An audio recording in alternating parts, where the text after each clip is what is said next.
Olá, agora a gente vai falar sobre definição de classes e construtores, tá? E encapsulamento. Vou criar um projeto Java, projeto PO1, tá? Vou especificar o JRE para utilizar o JRE que está instalado na sua máquina e vou criar o projeto. O exemplo que a gente vai utilizar é o de conta bancária. Eu vou criar uma classe chamada conta, tá? Sempre maiúscula. Vou colocar no pacote br.cz.si.p3.poo exemplo 1, tá? Criei esse pacote aqui, se lembrando que é sempre o domínio de trás para frente, certo? Pronto. Criei a classe conta. Quais seriam os possíveis atributos de uma classe conta?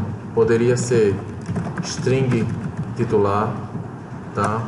Poderia ter int agência, int conta e download saldo, tá?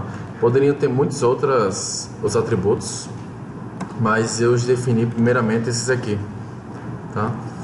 E aí, com relação ao encapsulamento, se nós restringimos o modificador de acesso, colocamos private, tá? Ou seja, só quem tem acesso a essas variáveis, esses quatro, titular, agência, conta e saldo, é a própria classe conta, ou seja, só acesso interno, tá?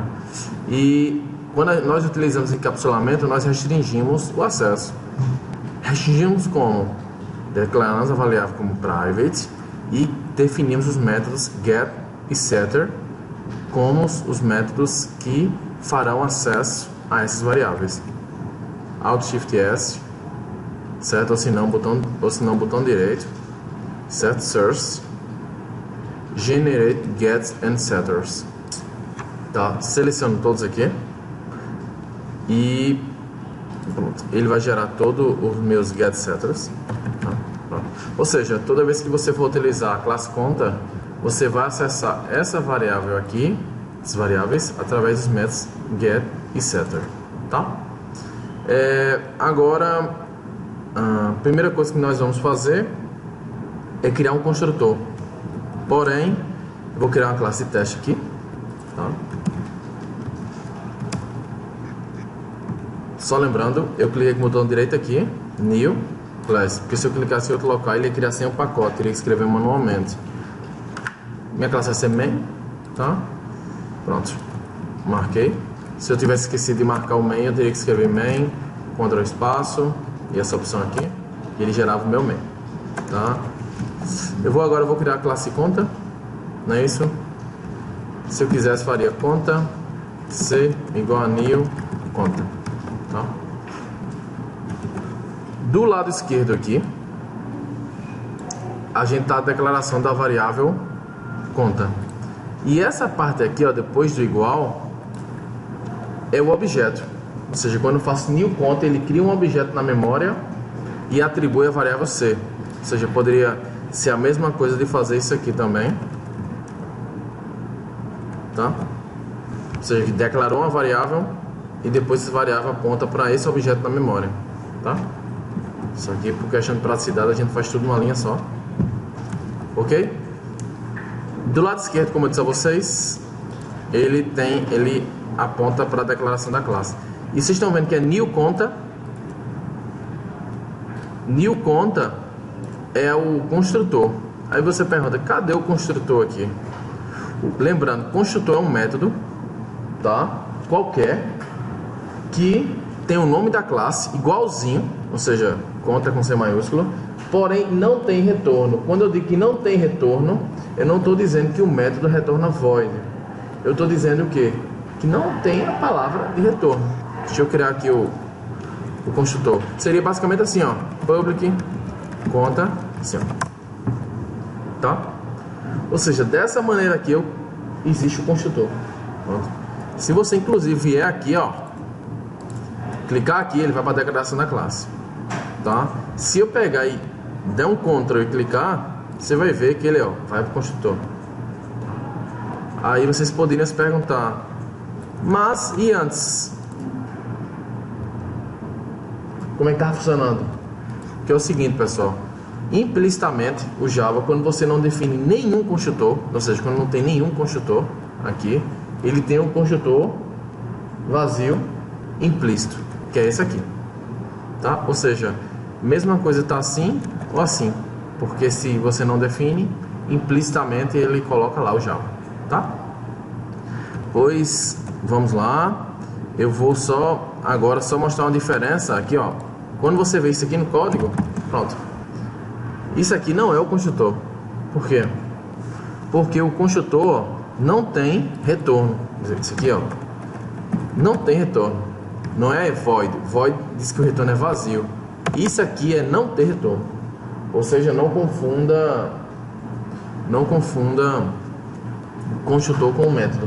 Inclusive, se você colocar um método dessa maneira, ainda está equivocado, porque métodos iniciam por convenção com a letra minúscula, tá? Ok? Aí agora, ó, vou pegar. Vocês viram que até o momento aqui, ó, ele está chamando o construtor vazio implícito, né? Já que não existe nenhum construtor. Quando eu crio, se eu deixo dessa maneira, não tá legal, porque supõe-se que o quê? Que eu fui ao banco, instanciei uma conta. Esse fato de instanciar é como se eu tivesse chegado ao banco e tivesse saído com uma conta sem informar nenhum valor. Quando você agora for criar uma conta, você tem que passar os valores mínimos. Ou seja, para eu criar uma conta, eu tenho que ter no mínimo o quê? O número da conta, o número da agência e o titular. O saldo, você vai fazer isso através dos métodos sacar e depositar, né? Se você quiser, você faz na mão, né? Mas se não, você Alt Shift S, Generate Constructor Using Fields, certo? Aí ele vai perguntar, ó, tu quer criar o construtor com que parâmetros? Pronto, com esses três, tá? Ok? Pronto. Ele criou. Lembrando, o pessoal pergunta muito, esse super, vocês vão ver quando estiver trabalhando com herança, eu vou explicar, tá? Mas é a mesma coisa, está assim ou assim, porque ele é implícito também. Pronto, definimos a nossa classe conta. E agora, ó, nosso main está dando problema. Por que ele está dando problema? Porque lembra que eu falei para vocês que o construtor vazio implícito, ele só aparece lá quando não tem ninguém. Ele é o urso. Quando vem qualquer um outro construtor que chegue, ele foge. Ou seja, o construtor vazio, uma vez que eu defini esse construtor aqui, ó, com a string 2 inteiros, ele foi-se embora. Ele só funcionaria se eu chegasse e definisse na mão. Pronto, aí parou de reclamar. Porém, isso aqui não é legal, como eu falei para vocês, porque você não pode chegar no banco e criar uma conta sem informar nenhum parâmetro. Não é isso?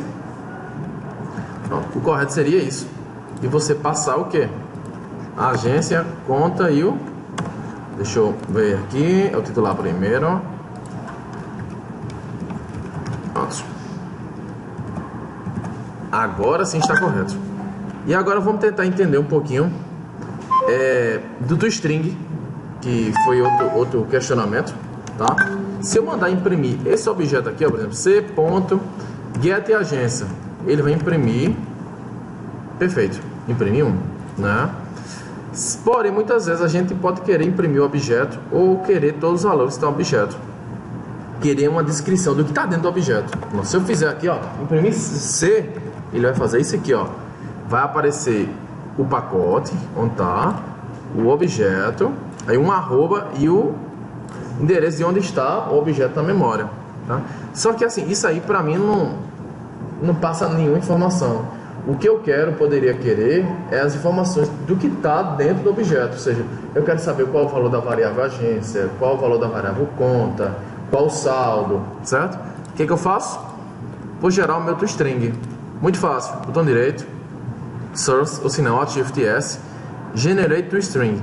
Aí ele vai perguntar, tu vai querer gerar o toString com o quê? Com um valor titular, da agência, da conta, do saldo? Eu posso querer tirar o saldo, por exemplo. Pronto. Ele gerou o toString. Você pode pegar e customizar o seu toString do jeito que você quiser, tá? Mas o Eclipse já gerou dessa maneira. E agora, ó, quando eu for imprimir, vocês vão ver que ele fez uma formatação bem legal do toString. certo?